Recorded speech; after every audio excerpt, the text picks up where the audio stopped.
we're gonna go over hip hinging. You can do this movement for a lot of different reasons, but today we're going to focus on doing it for glute lengthening. So what we wanna do, we're gonna come up, put our feet on the back of a wall.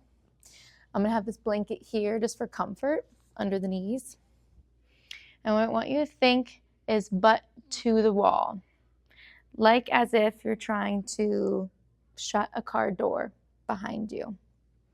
A few things here to keep in mind. One, I want you to think gaze following you through this movement, not here, but following you through. The really most important thing of this hinge, because we're doing it for glute lengthening, I want to make sure you're not tucking the butt under and then doing this, because we can see that's still keeping the butt tucked. We really need to get length through the glutes. So to do that, I want you to think like if you were to take your tailbone and lift your tailbone up just a little bit, so not here necessarily, but just a touch. Keep that there and then coming back.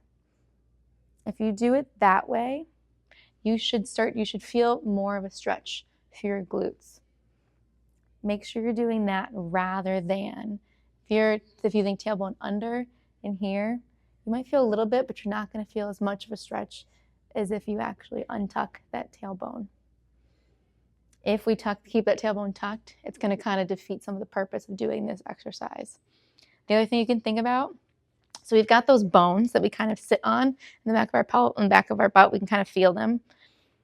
So if you're kind of here, when you tuck, those bones come in together. When you bring your tailbone up, those bones come a little bit apart.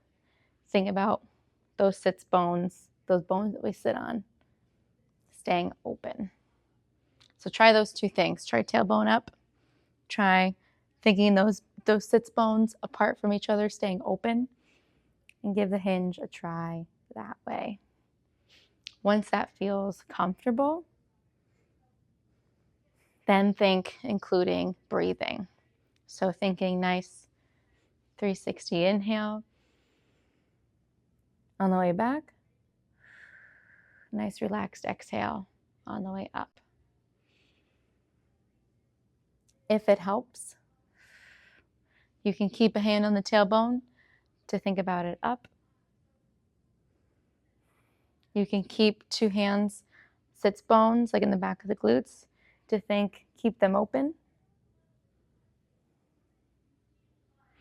Or you can keep them on your hips to really think about driving your hips back. Give that a try and let me know if any questions.